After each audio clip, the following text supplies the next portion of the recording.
Hello and welcome to the Biohack Her podcast. I'm Azra Ulagich, your host and founder of Biohack Her.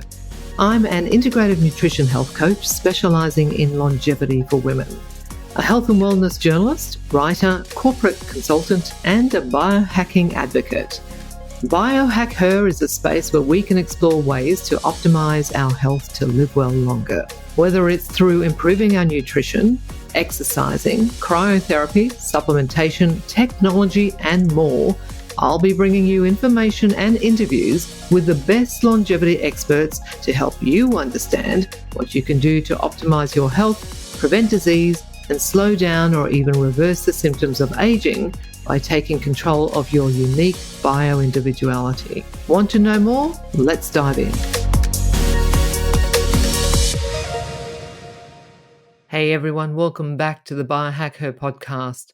As some of you might know, I'm not only a podcast host, but also an integrative nutritional health coach. As part of my mission to help women live well longer, I'm excited to share that I have launched my first Biohack Her product, my Good Gut Granola. I created this recipe after navigating my own gut health issues and struggled to find healthy breakfast options that didn't taste like cardboard. My cranberry and walnut granola is gluten-free and vegan, and each ingredient has been specifically chosen because of its science-backed ability to support longevity. And I haven't compromised on taste to achieve a healthy granola. But I apologize in advance because once you start eating, you will become addicted. It's that Moorish. It's now available for my Australian listeners, and you can purchase it online from www.biohack-her.com, where you can also download a free copy of my ebook, Biohack Her, Live Well Longer, a beginner's guide to biohacking for women to optimize your health. Now on to today's pod. Today I chat to Chris Burres, the founder and chief scientist at MyVitalC, where he manufactures a Nobel Prize winning molecule responsible for the single longest longevity experiment result in history. He explains how the molecule helps to manage oxidative damage and can help reduce inflammation caused by exercise. Chris is also a published author and the host of the Uncovering the Secrets of Longevity Health Summit, and a podcast host himself. We chat about the Longevity Summit and why he set one up, and so much more. Chris has some great insights into the longevity space, and I'm sure you'll enjoy our chat. Let's jump in. Hey Chris, welcome to the Biohack Her podcast. How are you doing? Wonderful, Azra. How are you doing? I'm really well. Excited to have you on the pod today. We met at the biohacking conference in Dallas recently. So I think we connected there and decided that it was a good opportunity to get you on and have a chat. So can you share with us the story behind the discovery of this Nobel Prize winning molecule and its significance in health research? Yeah, absolutely. So one, great to meet you. Glad we're connecting on the podcast here and excited to share some cool information about a molecule, a longevity molecule responsible for the single longest longevity experimental result on mammals in history. That's a mouthful, but we're going to need some time here in this podcast to kind of go through that. The molecule, and we actually call the molecule ESS60 when we're talking about for human consumption. The molecule was discovered here in Houston, so that's where I'm based, at Rice University in 1985. The three scientists who discovered the molecule actually won the Nobel Prize for that discovery in 1996, so kind of short 11 years from discovery to being awarded the Nobel Prize. They won the Nobel Prize because the molecule, and let's just talk about the unique shape of the molecule. That's part of the reason they won the Nobel Prize. The molecule looks like a soccer ball. If you imagine a soccer ball, you guys, I think, call it a football. Here in the States, we incorrectly call it a soccer ball, but that's all right. So if you imagine a football, the lines on the football represent the bonds between the carbon atoms. You have the spherical molecule of 60 carbon atoms. It was the first closed cage molecule ever discovered, right? So that's already fantastic. It's the third form of carbon, right? So you're familiar with diamond, you're familiar with graphite, and now there's a whole collection of molecules called fullerenes. They were named after a very famous futurist named Bucky Fuller, who was kind of responsible for bringing the geodesic dome to prominence. So if you've ever seen a dome here in the States, it's often at beaches. You'll see houses that are domes, or go to Epcot Center. Those are geodesic domes, and Buckminster Fuller made those popular. He didn't invent them, but certainly brought them to prominence. And so in homage to Bucky Fuller, they actually called this whole collection of molecules fullerenes. Most abundant of them is that football-shaped molecule. It has 60 carbon atoms. So in terms of chemistry, it's C60, carbon 60. Some of the biohackers out there may have heard of this. But in terms of actual consumption, we call it ESS60. So not only was it spectacular because of this kind of closed cage aspect, the first closed cage molecule, the way I describe it is it performs as well or better than the current best material in almost every application. So it makes better inks, better batteries, better tires, better photocells. And all of these things are things that wouldn't put me on a biohacking podcast, right? Like ink, batteries, tires, photocells. I was going to say. Biohackers are pretty crazy, but they're usually not going, hey, see that battery over there? I'm sure there's something in that battery that I should be taking on a daily basis. I just need to figure out what it is. So it actually was just for industrial purposes. And I started a lab with my business partner in 1991, manufacturing and selling this molecule to research institutions around the world. And so you think about it, discovered in 85 and 91, we actually start manufacturing and distributing. In 96, they win the Nobel Prize. So we're right in the thick of things. We're here in the Houston area. And in fact, our lab provided the material to the next kind of thing that really helps transition it into kind of health and biohacking. But first, the story takes a little turn for the worst. They thought that football, soccer ball shaped molecule would be toxic just because one of the shapes on the exterior of the ball is reminiscent of benzene. Now, benzene is ubiquitous in our society. Like, we do not have modern society without the benzene ring. People might have heard that phrase, the benzene ring. And just to give you an example, if you look around wherever you're at and just imagine everything that is plastic not existing, right? We don't have that benzene is one of the key structures in plastics and many detergents. In medicines like aspirin has the benzene ring in it. So really important for modern society.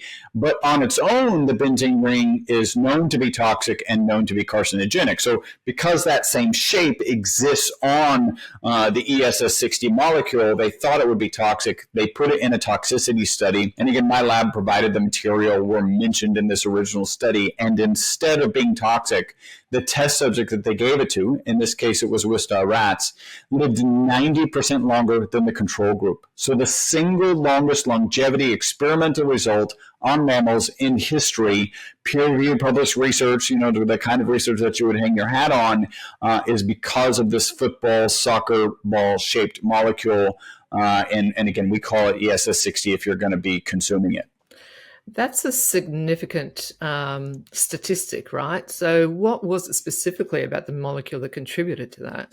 Yeah, that's a great question. Your first thought is, okay, great. Well, if you're a biohacker, by the way, I wasn't at the time, but if you're a biohacker, your first thought is, how do I get that stuff that normally goes into batteries into my body? Because those rats live longer, right? So really our phone, that study was released in 2012, mid-2013, we started getting phone calls. And I'll just continue on that path because it's an interesting journey for my business partner and I. So imagine in mid-2013, we start getting phone calls and people are like, hey, how much of this stuff should I be consuming? And my business partner and I, we're conservative nanomaterial scientists. We're like, wait a minute, you're asking how much of this powder, black powder, that we sell to research institutions around the world to put into ink, batteries, tires, and photocells, how much of that should you be consuming? yeah, we're going to go with zero, right? We actually added not for human consumption to our labeling in mid 2013. So you think from 1991 all the way till 2013, we don't have the phrase not for human consumption because, again, people, if they were going to assume anything relative to consumption, their assumption would be that it's toxic. Now, at the point that we're putting not for human consumption on the labeling, the literature was clear. This stuff is safe, right? So every way that they gave it to any sort of animal model, whether it was inhalation, whether it was injection, whether it was consumption, every possible way, if it was processed safely, again, we call that ESS60, then it was actually known to not be toxic. And in fact, in this study, instead of being toxic, the test subjects lived 90% longer than the control group. But again, conservative nanomaterial scientists were like, okay, you're not going to consume this. This is our recommendation. Don't consume this.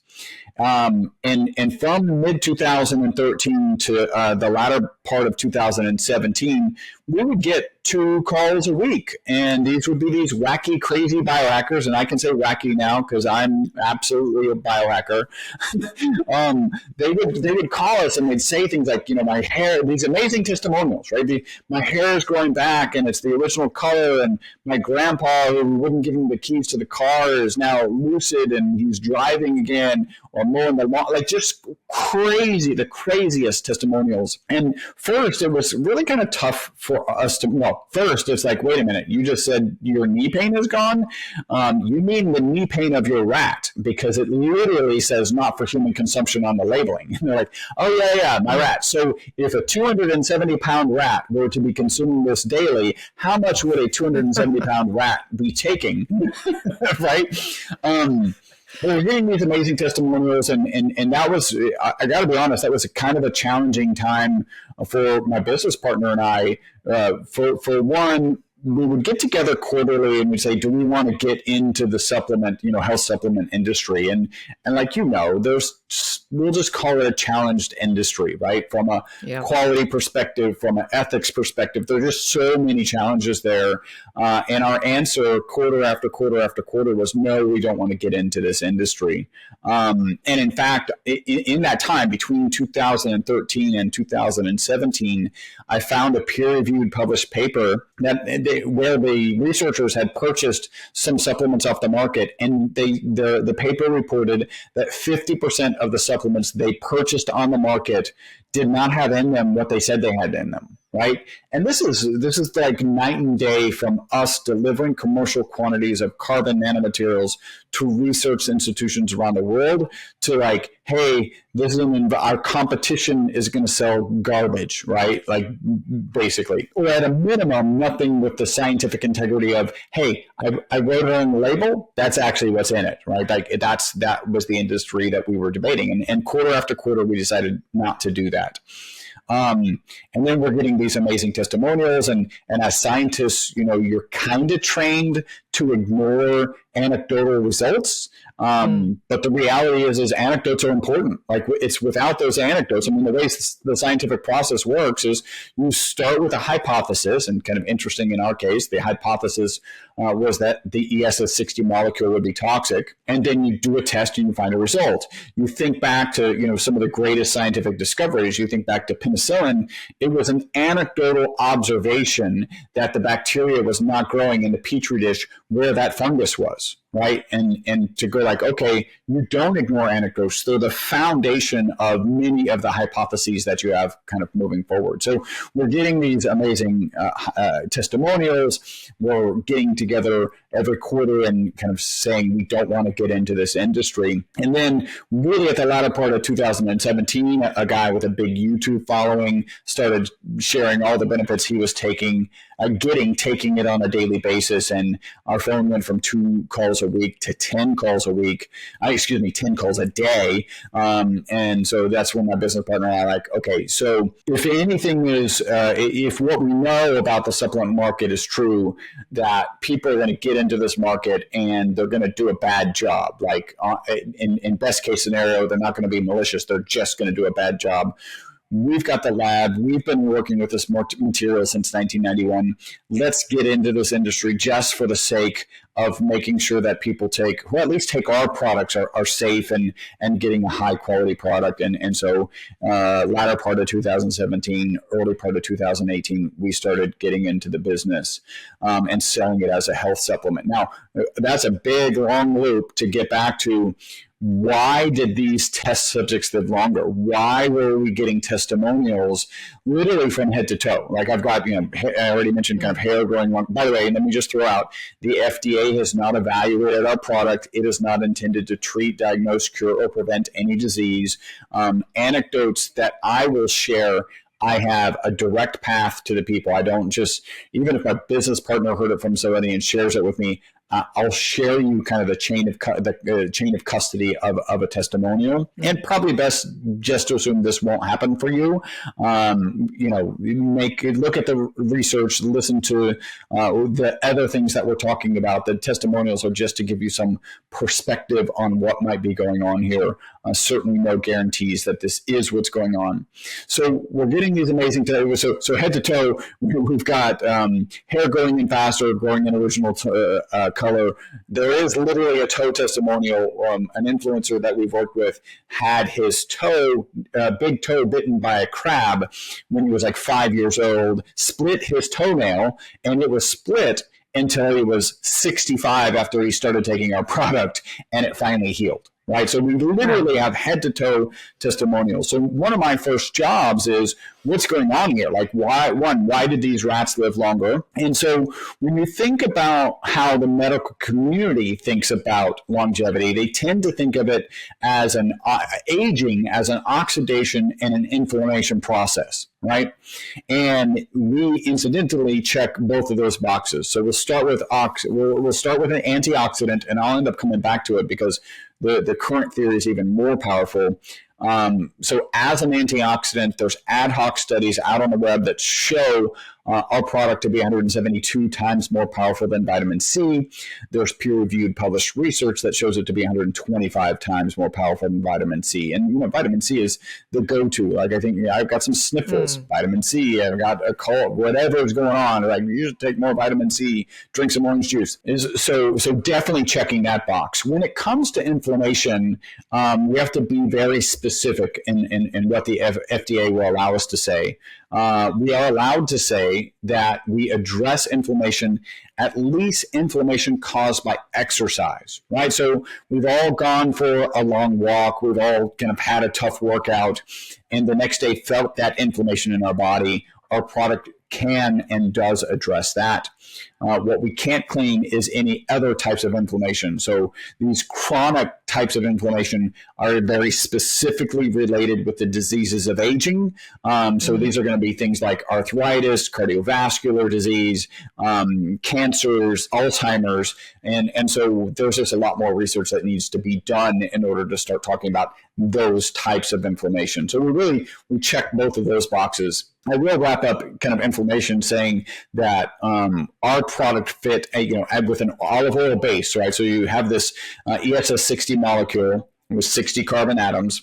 It's dissolved in olive oil, typically olive oil, avocado oil, or MCT oil. Those are the three oils that we have. And the olive oil product fits perfectly in with an anti-inflammatory diet, right? That's a diet associated with the blue zones. Blue zones are people who tend to live longer, people who tend to have reduced incidences of stroke and reduced incidences of heart attack. So we definitely fit in that type of diet. Now, I know this feels like it's getting drawn out. There's one last little piece, and this is the most recent theory, and we call it the BOSS theory, buffering oxidative stress system. So we say that the ESS60 molecule is the boss, and this is what we mean by that. We know from peer-reviewed published research that the ESS60 molecule gets into the mitochondria. And we also know, as I've mentioned already, that it is a great antioxidant. In fact, all the way back in the 90s when it was originally discovered, it was very clear that the ESS60 molecule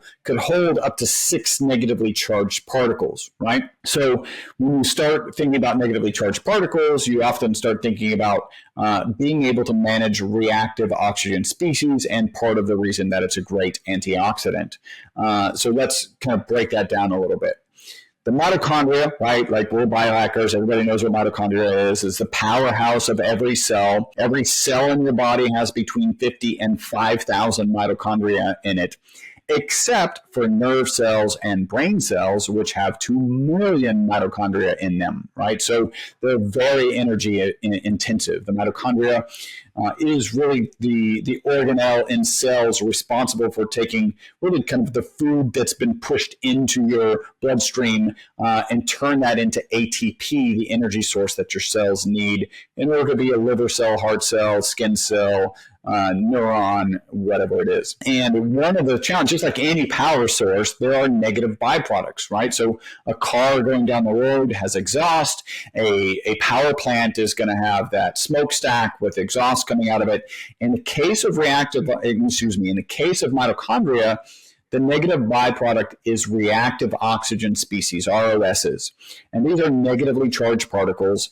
And typically in the mitochondria, they're managed with glutathione and melatonin. Those are the great internal to mitochondria antioxidants.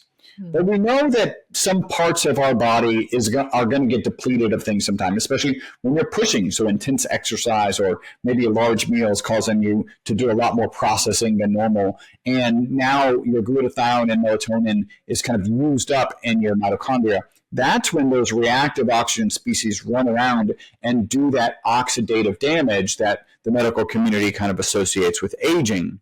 So where this ESS60 molecule in, this soccer ball, football-shaped molecule fits in, again, we know from peer-reviewed published research, it gets into the mitochondria. And we know it can hold up to 6 negatively charged particles. So I've got kind of this fun analogy.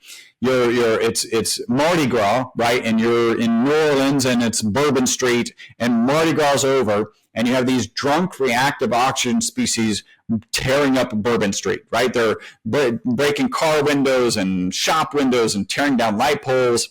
They're really aggressive, I guess. And the police are the glutathione and the melatonin. And what they do is they come in and they handcuff themselves to these reactive oxygen species and get them off of Bourbon Street. When they get overwhelmed, well, what does the New Orleans police do? They throw these reactive oxygen species into a paddy wagon. So you can imagine, I mean, it's fun to imagine that they're getting shoved into the interior of the football-shaped molecule, right, the spherical molecule. But that's not what happens. It just gets attached to the exterior. So the carbon-carbon double bonds allow for, again, up to 6 negatively charged particles. So now they're being held by this ESS60 molecule. Now they can't do any damage to Bourbon Street, to your cells, to get outside of your cells. They can't do any damage outside of your cells.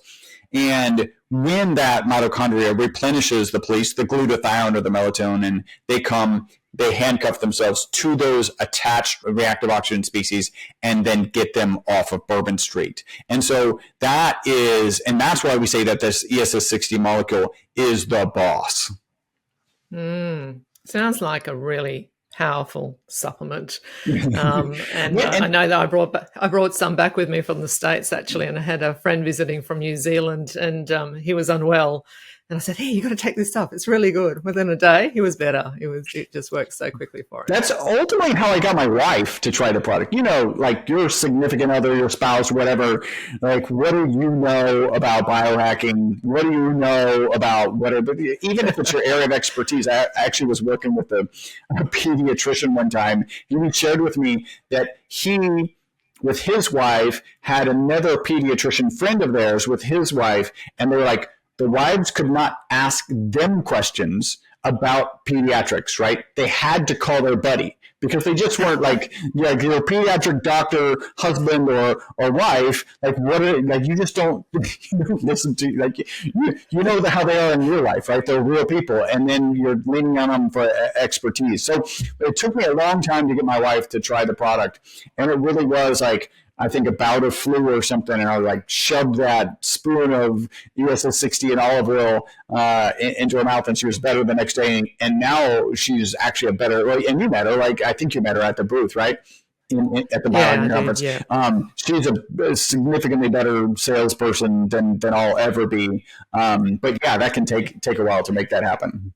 So it seems like you have become the accidental entrepreneur. Walk us through your journey to becoming an entrepreneur. Yeah, I think it might be better to describe me as a very intentional entrepreneur, but an accidental carbon nanomaterial scientist, an accidental health supplement guy, an accidental kind of longevity expert. And I've written this story in my book, Live Longer and Better. Very fortunate. My co-author is a two-time New York Times #1 bestseller. So it's monumentally, I will say, challenging to get on the New York Times bestselling list. To get to #1 is like asymptotically, like exponentially harder, and so he's done it twice. So I was very lucky to be able to work with Dr. Corsi. And in the book, I kind of describe, and we'll give links like where to find the book and everything. In the book, I describe how when I was very young, probably about 14, and I have 14-year-old twins now, so like right at this age, I had on my wall a picture of a bright red Lamborghini Countach, and the doors were open, and this is a thing that I was gonna have somehow. And way back then, there's no internet, and today, you're like, how would I own a supercar, right? And you would get mostly a bunch of people standing in front of their rented supercars telling you how to own a supercar, but you would still find the right answers. And actually, I found very similar answers today as I was writing the book as I did way back then. I ended up back then, I think I found like a Motor Trend magazine, and it was like, how do you own a Lamborghini Countach? And it said, if you want a Lamborghini Countach, you should become a neurosurgeon. If you want more than one Lamborghini Countach, you should become an entrepreneur. I'm a 14-year-old kid. I don't know what it takes to be an entrepreneur, but more than one of my dream cars sounds really nice, right? Sounds really fantastic. And so in that moment, I knew I was going to be an entrepreneur. Didn't know what I was going to do. Like I actually, in the book, I talk about an idea of kind of combining pizza delivery with movie delivery, which obviously wouldn't have lasted long. Blockbuster's out of business. And I do remember very specifically my brother saying it was a dumb idea, but I think that was just my brother. So I literally had no idea. And in my family, it was always understood you were going to college. We actually literally didn't do any preparation. I've got nephews now who are sophomores and juniors who in high school who know where they're going to college. That was not the case with my brother and I. We graduated from high school and then like, where are we going? It turns out that at the time, my dad was transitioning to live in Houston and work in Houston, my parents. And so I just went to the University of Houston. Like that was the thing that we ended up doing. Now, in the book, I point out what does somebody who wants to potentially open a pizza and movie delivery business study in college? And today you might say entrepreneurship, right? I did some research. There's hundreds of entrepreneurship programs. There's thousands of classes right now. Back then, when I was going to college, there were literally only 3 colleges, like 3 courses of all the colleges in the United States that had entrepreneurship programs. But I don't even know that that's what I would have done, because my logic was, what's the fastest way to the most lucrative career where I could then save money and invest in my business? I love science. I love math. And so I studied mechanical engineering. And then what went wrong with my plan, which was actually better, is it wasn't that I got a job as an engineer, got a good salary and invested that salary in a business. I actually started the business before I left school. And that's where my business partner, Robert Wong, was working at the Texas Center for Superconductivity. So that's an organization that's housed on the University of Houston campus. And he was separating these fullerenic materials. I told you there's a whole collection. You got diamond, graphite, and this whole collection of molecules. The most abundant is carbon-60. The next is carbon-70, 76, 84. And he was separating, isolating them, because I told you the molecule performs as well or better than the current best material. It is, in fact, superconducting in the right conditions. So really, that's what was going on. So one day, his professor, Dr. Paul Chu, who's pretty famous in the superconductivity world, came in and said, hey, you guys are young kids, young college kids. This material is selling for $6,000 a gram. You should go start a business. And my business partner, Robert, is from an entrepreneurial background and didn't even really do the back of the napkin calculation was probably $6,000 per gram. Start this business, right?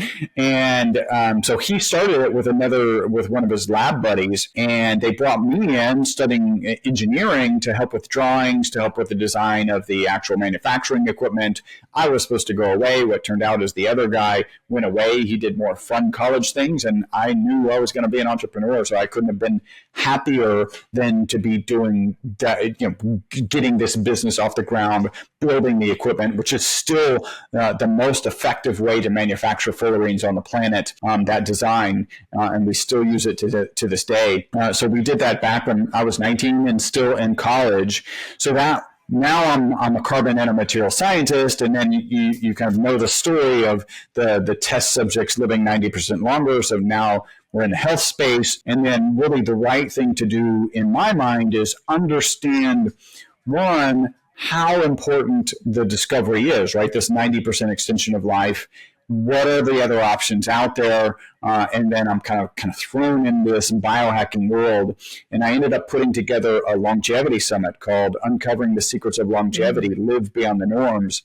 And I interviewed 55 experts in longevity, including Dave Asprey, Ben Greenfield, Dr. Stephen Gundry, and another 52 other experts. And so now I'm working on another book, and I'm going to cement it in this, not just biohacking, I would say in biohacking and longevity space. And so I would say all of that stuff is accidental. The entrepreneurship was the one thing that was kind of concretely understood, even if I didn't know where that was going to take me. Yeah, right. What were some of the biggest surprises from you, from the longevity summit, rather? Yeah, that was, first off, that I accomplished it.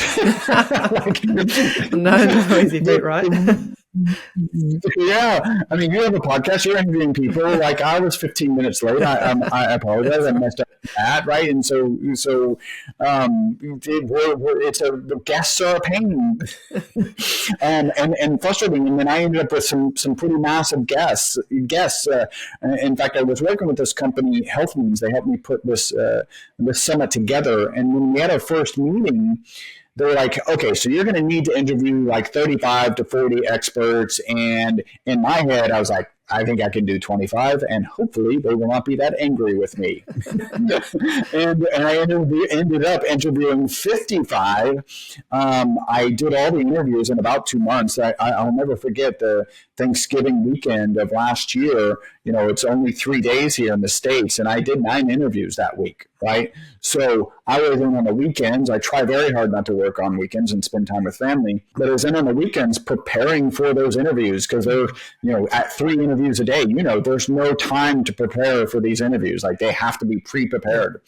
And so, yeah, it was a lot of work. Now, I think I went into it trying to identify, I kind of call it 2 silver bullets, right? One of the bullet is about a pill size. So was there a pill, a silver bullet pill that you could take and now you would live for longer or forever or whatever? I did not find that one. And then the other is the silver bullet that might kill you. And I think in terms of longevity, I feel like I certainly encountered that, and that was a bit of a surprise. And what it turns out to be is, in my mind, I had 2 interviews with stem cell experts. One was Christian Drapeau. Yep. His company is StemRegen, super knowledgeable. He was a lead sponsor at the biohacking conference.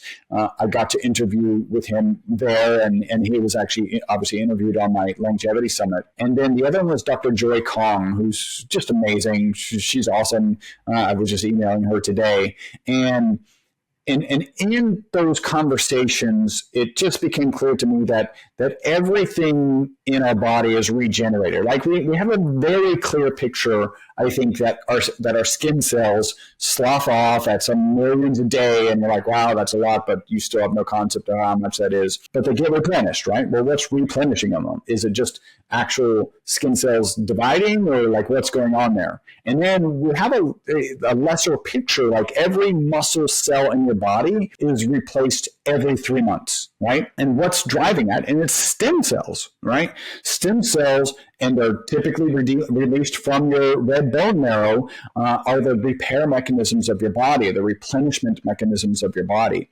And it turns out that red bone marrow shrinks over time, shrinks as we get older.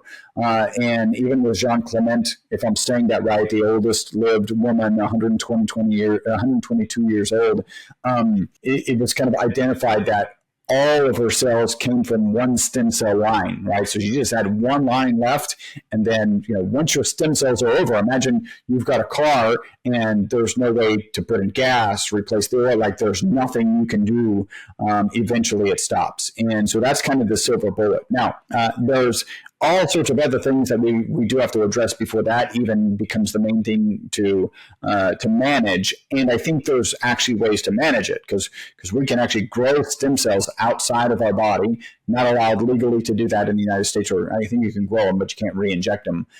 You can go outside of the country to do that. So maybe there is some sort of, kind of dialysis process that could continue with these stem cells. But that was some of the surprise for me. Yeah, that's huge because when we're looking at longevity, there are so many options out there for people, and it's sometimes hard to kind of navigate through the weeds in terms of what does work and what doesn't work. What do you think is the biggest limiting factor for living longer that came out of the summit? Yeah. So I think one, in terms of kind of broad limiting factors, potentially the red bone marrow. But I'll throw in this other data point. It was kind of neat, kind of interesting that came out of it. So I literally asked every expert 3 questions. And one of the questions was, the 3 same questions, lots more questions in general. One of the questions was, how long do you intend to live? Yeah. Right? The other one was, how long can humans live? And the other one was 2 to 3 was, let's say, habits, mindsets, processes, let's call them shortcuts, because everybody likes shortcuts, that you would share for longevity and or a long health span. And so we aggregated all the data, and 33.3% of them mentioned mindset. And then 54% mentioned exercise, 54% mentioned nutrition, and then 44 mentioned mindset, and then 44% mentioned sleep, right? So 33 mindset, 54 exercise, 54% mentioned nutrition, 44 mentioned sleep percent. And at first, I thought they got it wrong. And I thought they got it wrong for this reason, which is we all know how important sleep is, right? Like sleep is just good for your mental, physical, and emotional well-being. And the fact that they had sleep above mindset, like 10 percentage points above mindset, I thought that they got it wrong. And then it took me a while, but I was thinking about this whole process, and I was thinking about what really matters.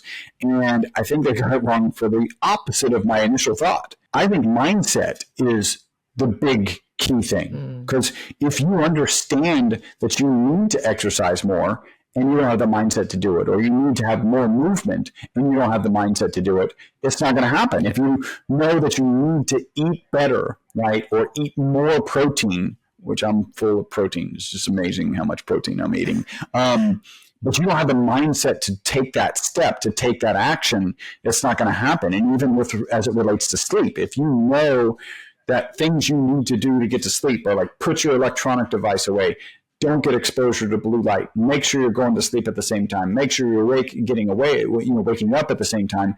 If you don't have the mindset, so I believe that mindset is the most important thing for all of these when you really break it down. Yeah, I totally agree on that one, actually. How long do you think humans will or can live, and why? So for me, that is a 2-part answer, right? It's where we sit today, and I think the number is probably 120, 125, right? And that's literally where we sit today. We've got, Jean Clement, she lived out to 122. And, even though the average lifespan has declined minutely, but declined for the first time in really eons. In the last years, even pre-COVID, it declined for like 2 years in a row. I think that we're, just the smaller scientific adjustments that we're making will get us to 122, 125. I think ultimately, if you read Dr. David Sinclair's book, Why We Age and Why We Don't Have to, he makes the case that we could be living forever, right? I don't, and if let's just leave out, can we upload our brains into a computer? We'll just leave that out. That's a whole fascinating discussion. But other than, extreme tragedies, there's a thing called the longevity escape velocity, right? And the concept is when the medical community every day that passes is extending life for 1.1 days, right? At that point, there really should be no one who dies of natural causes, right? There really should be the point where there will be, I believe that this point will happen, where there will be a last person to die of natural causes. And it will really suck to be that person. I mean, depending on how you feel, maybe that person doesn't even know, right? But you don't want to, I would prefer to not be that person. I'd prefer to be on the other side of the finish line relative to that person.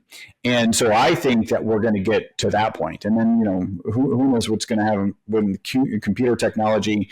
I would at this point say, I don't think we're uploading our brains so interestingly, in my lifetime, according to my first answer, but my lifetime could be very, very long, potentially infinite. And so then maybe we are able to upload our brains. And so that's the different answers. But one piece of data that I'll give, so some people are just going to think he's crazy, Dr. David Sinclair's crazy. Anybody who thinks that we're going to, live, Dave Asprey, I think is targeted 180 or shared targeting 180. By the way, when I interviewed him on my longevity summit and asked him that question, his answer was significantly more esoteric. He was like, I'm going to live until I'm content, and then I'm going to go in a cave, and I'm going to start meditating, and I'm going to leave my body and travel the universe. Which was not the answer I was expecting. No, not at all. But the data point that I think is really important to this, if you start saying, you guys are crazy. In 1950, medical information doubled every 50 years, every 50 years. Today, medical information doubles every 73 days. So what doubling the medical information every 73 days means is that by the end of this year, there'll be 16 times more information, medical information, than there was prior to it. Now, this is kind of taken in terms of white papers and the research that goes into white papers.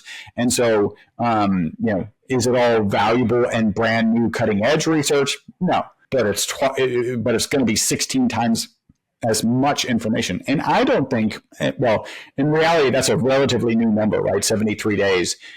That doesn't take into consideration the real impact of AI. And I think the real impact of AI is going to be less about churning out more papers, right? So then we've got more research. I think it's going to be more about having kind of the biological systems uploaded into these models. I'll say language models, but these kind of intelligence models. And then it being able to tell us what research we should even be doing, right?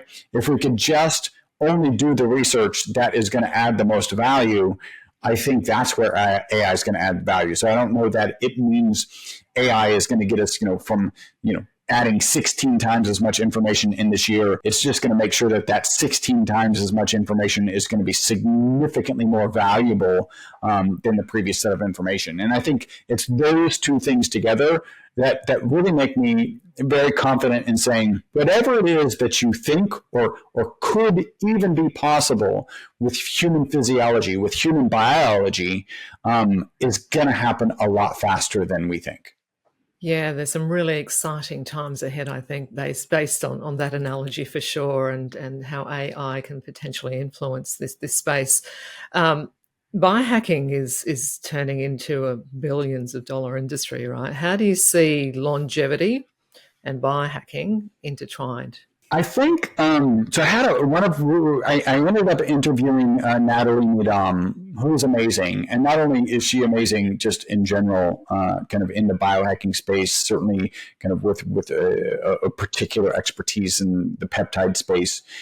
She also helped me. I think I did, last I counted, she helped me get 9 interviews for my longevity summit, right? So I couldn't be more appreciative to her.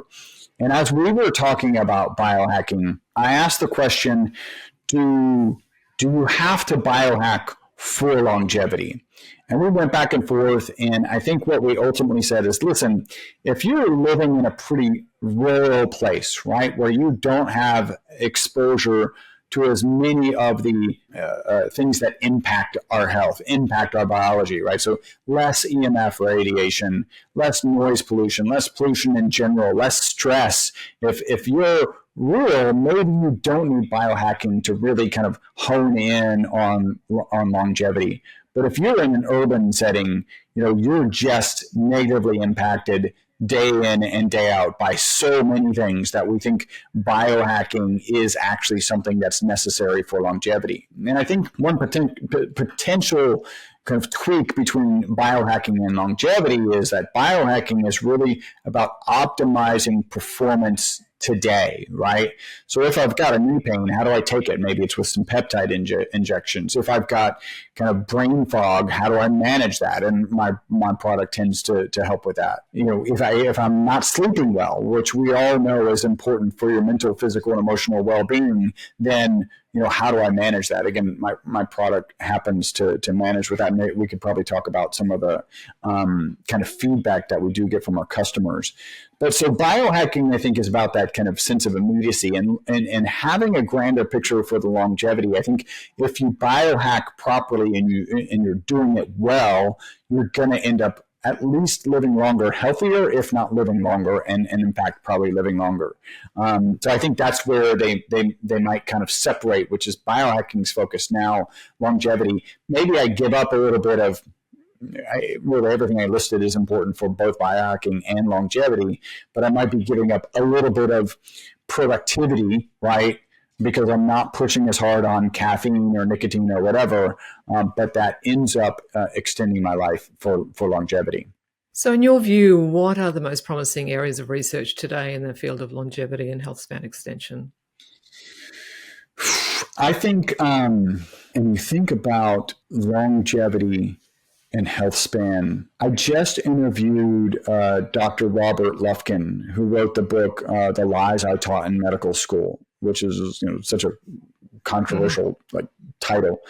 And one of the things, he's talking about medicine 3.0, even Peter Attia, I'm almost done with his book, talking about medicine 3.0, where you're looking more holistically and you're looking at what medicine is currently really good at doing is taking acute insults and making sure you don't die, right? The problem is that when I was talking with Dr. Lufkin, he ended up being diagnosed with 4 of the classic diseases of aging. And as he's going down a path where he might end up on insulin protects you from the immediate damage of the extra sugar in your bloodstream, but it doesn't protect you from the fact that your body needs that help, right? So you're still going down the bad path that diabetes entails. And if you were to fix that, and in his case, with diet and lifestyle changes, he fixed all 4. Literally each one of them, he was given a prescription, and they were, forever prescriptions, right? We've got forever chemicals. These were forever prescriptions. As long as you're alive, you're going to have to keep taking these. And through dietary and lifestyle changes, he got off of all those. So there's a phrase called de-prescribed. He was de-prescribed from those. And what that means is, he's not incurring the insults, the damage from diabetes. He's actually cured it. So he's not getting those damages. He doesn't need insulin to manage it because it's a managing, not a cure.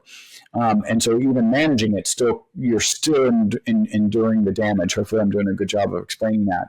And so I think this one transition into almost universally with the people that I interviewed from the Longevity Summit and that are coming out on my podcast, which just launched about a month ago. I'm real excited about that. It's actually a top 10 alternative health podcast, so I'm excited about that. So what came out of it is just how important nutrition is. If you talk to Dr. Stephen Gundry, even if you don't subscribe to kind of his lectin alarmism, the reality is he's seeing patients 6 days a week still. And what he shared was that every 100% of his patients, whether they thought they were wheat free or not, had wheat antibodies in their blood system, right? And what that means is like basically different proteins from wheat had gotten into the bloodstream and the body was fighting them, right? As if they were a foreign body, because they are a foreign body. And so that was one of the kind of first things that he addresses. And that can be addressed over time, with dietary changes. And so I think it's this shift to medicine 3.0. That's what's really exciting to like, let's break down these diseases of aging and stop just trying to put Band-Aids on them, and let's really address them with the right solutions, which are dietary and lifestyle changes. By the way, so many people just want to take a pill and be done with it, but that's usually not the best solution. It's a good segue, actually, into my next question. I attended the longevity conference that focused on supplements at the National University of Singapore earlier this year. And there was some fairly robust discussion around whether supplements should be better regulated. What are your thoughts on that? Well, I can share this. So, as an accidental health supplement guy, and kind of the lead scientist, one of my responsibilities, what is for me and the company to understand what are our responsibilities to the public, and what do those responsibilities look like in the eyes of the FDA here in the States, right? Federal Drug Administration, or food, I think it's Food and Drug Administration. So I'm looking at the FDA website and I found this particular phrase, and I literally took a screenshot because I thought, this is not going to exist tomorrow. This is so surprising. This is not what people think is going on. And it said that you do not have to prove that a supplement is safe before you put it on the market. And that just sounds terrifying, right? Like absolutely, unbelievably terrifying. But the reality is, if you decide, so Azra decides she's going to make a supplement and it's 10% vitamin D and 90% vitamin C. By the way, one's oil soluble, one's water soluble, maybe not the greatest supplement to put together. But I decide the opposite, 10% vitamin C and 90% vitamin D. We have, in fact, made different supplements. And so there's an infinite number of supplements that you can make. And there is no way that the FDA is going to be able to approve these before they go on the market. So their solution is, it is our federal responsibility to report any serious adverse side effects that our customers report to us to the FDA. Now, if we have somebody who has a serious adverse side effect, and we report it to the FDA, which we would, by the way, we haven't had to, but we would. That doesn't mean the FDA is going to say, hey, you stop it. That just means, hey, because everybody is in and one, and maybe they were taking other things, and what other things are potentially kind of coexist as a problem in a particular case. But that is your responsibility. So I think there's no way to fund the FDA at a level that would actually, such that the FDA would be able to execute the way people think that they do execute. I would like to see some more oversight. I just don't know how you fund it in the current environment. And so what the FDA is constantly looking for is, where are we having serious problems, and then shutting them down. I think one of the other considerations also is that there's lots of research that has been done on specific ingredients like vitamin D and the benefits and vitamin C. And so whether that's a contributing factor in terms of the decision making around whether something should be regulated or not, there is that evidence in terms of those individual ingredients.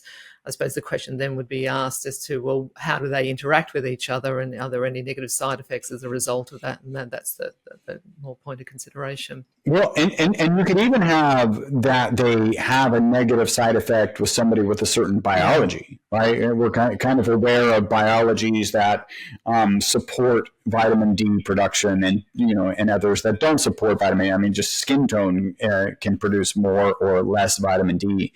And so then you're like, okay, well, this supplement supplement, and this collection of people could be problematic, and then this other collection of people could be beneficial. And so it really is. I think that's one of the things that's going to come out and is coming out in kind of medicine 3.0, is that there really is a lot of variability that we need to take into consideration, and that awareness has really been driven by us finally sequencing DNA and finally being able to look at DNA and understand the positive and negative impacts that DNA has on our physiology, on how we live in the current world. Yeah, I think that bioindividuality is a big factor in terms of that, and certainly out of that longevity that longevity conference that I attended, one of the focuses that they felt was going to be, I suppose, growing in the future was around personalized medicine. And so, that talks to the point that you were referring to.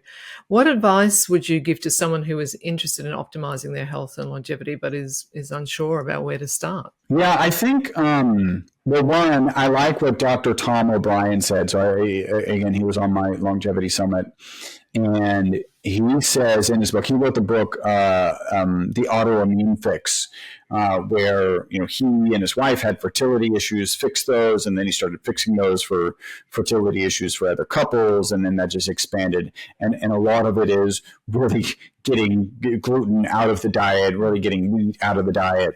That was a lot of what really helped. And if you go back, if you look at the AIP, the autoimmune protocol, which is not really a diet, it's just a process for figuring out what causes inflammation in your body, what causes you not to feel well. Dr. Tom O'Brien said you should be spending 1 hour a week, and he kind of, in his case and his examples, like, as the man of the house, you need to let your family know that 1 hour a week, if that's 1 hour on Sunday, you're checking out and you're reading for an hour to understand health, right? And the spouse probably should be doing the same thing, and then like trying to get your kids. I mean, I have 14-year-old twins. I don't think I wouldn't even try yet with them.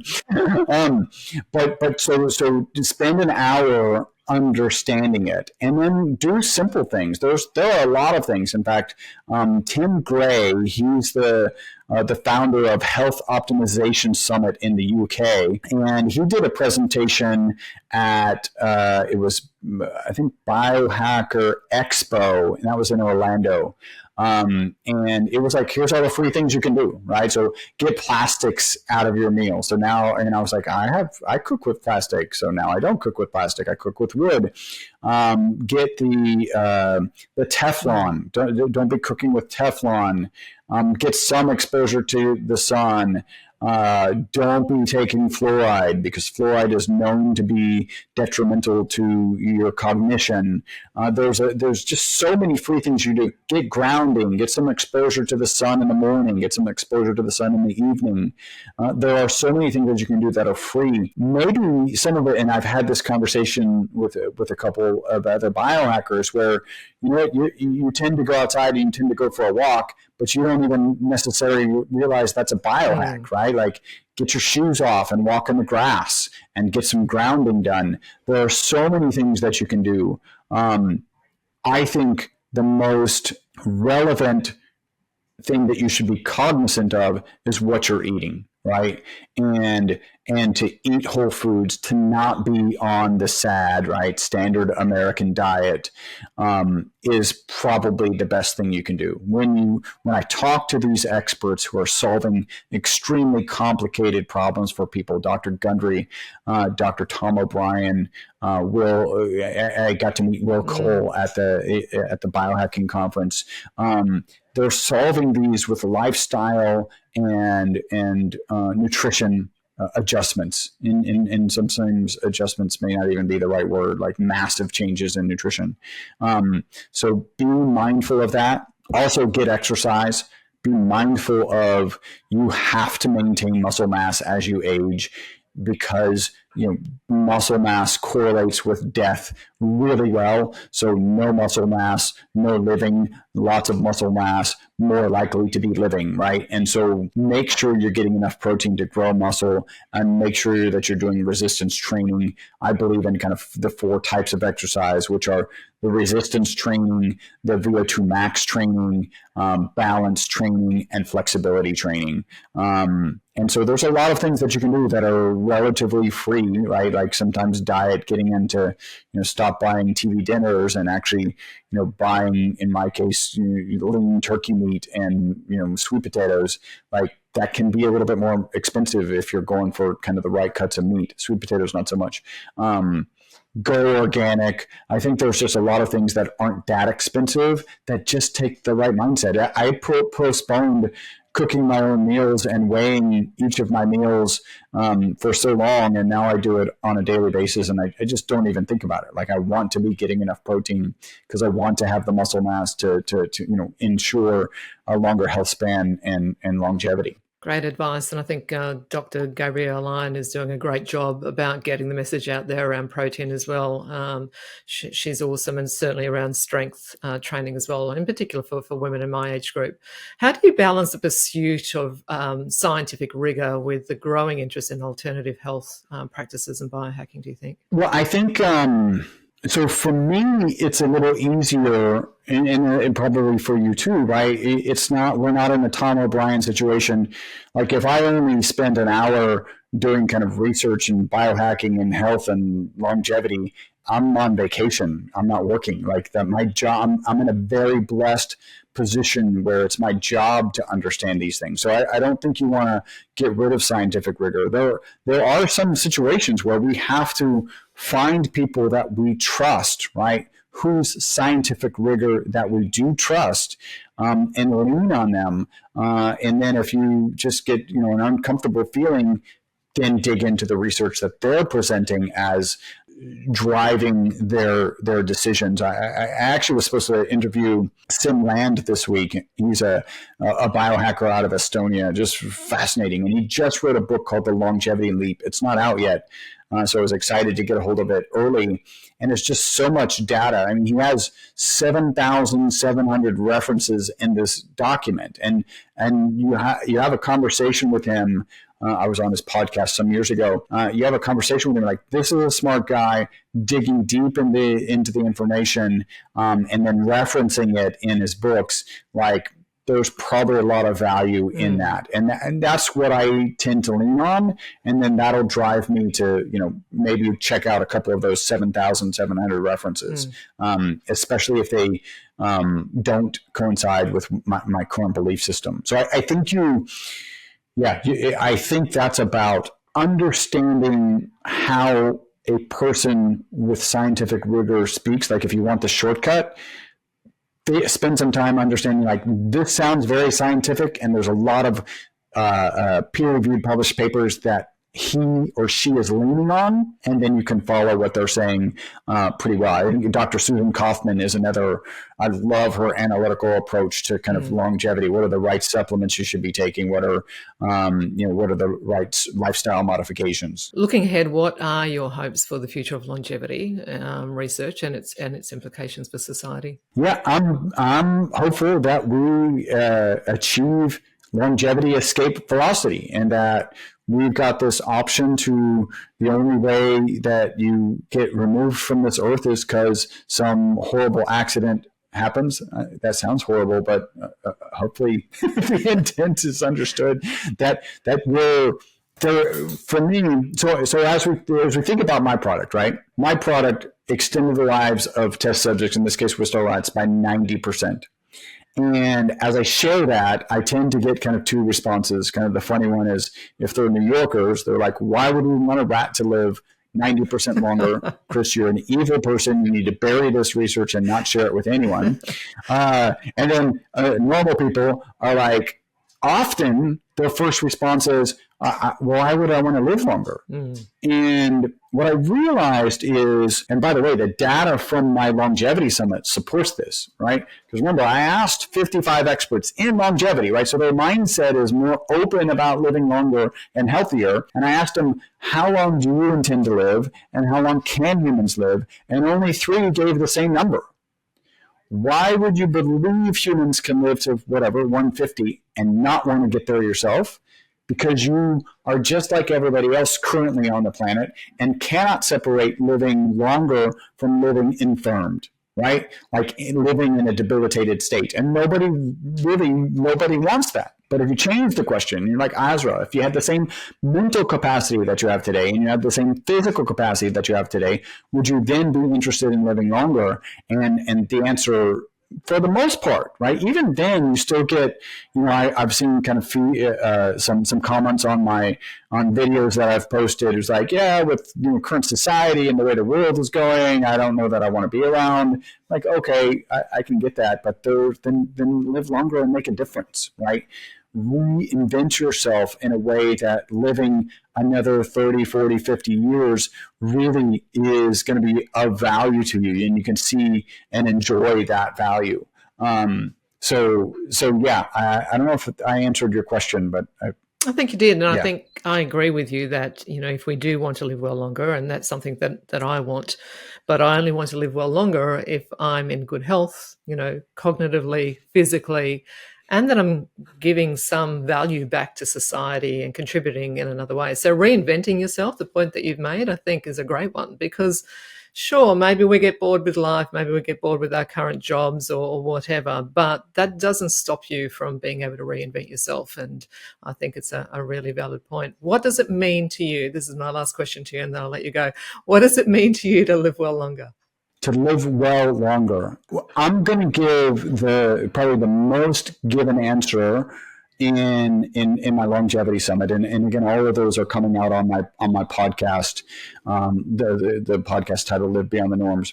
The answer that we got the most was just what you just gave, right? Like, I just want to be productive. I don't want to be a burden to my friends, family, or whoever's left taking care of me. And I think the quintessential example of how people want to live their life kind of healthy is like a candle, right? Where the candle burns brightly all the way to the end, and then it just snuffs out, right? So you're healthy and happy and connected and reinventing yourself regularly, and then you're done. I think the last time I read some stat, it said about 20% of our lives is in some sort of decline. And what I'm hoping can come out of like my book, Live Longer and Better, or the podcast, Live Beyond the Norms, and future things I'm going to do, is to change the mindset that we can live more like that candle. We can live more not having this 20% in decline. I remember one of the guys I interviewed was like, my Uncle Joe, he went to the doctor, used to smoke and drink a lot. And the doctor was like, listen, if you keep this up, you're going to knock 10 years off of your life. And Uncle Joe was like, is it going to be the last 10? Because I don't really care about the last 10. So to change that so that that last 10 is as productive as not the first 10, because right, that's too little, but as we'll say as our 30s, I think that feels really exciting, and I'm excited about what's going to happen there. And my intent, hopefully, is to live forever, but at a minimum is to live like a candle. I think that's something definitely to aspire to, for sure. So look, thanks so much for your time today, Chris. Really appreciate it. We will absolutely include the links to your books and to your podcast as well in the show notes. And great chatting with you. It's been a fascinating conversation. Thank you, Azra. Thank you so much. I'm glad we got to meet. I'm glad we were finally put this together, and I'm sure we'll see each other and meet again. Sure. Thanks, Chris.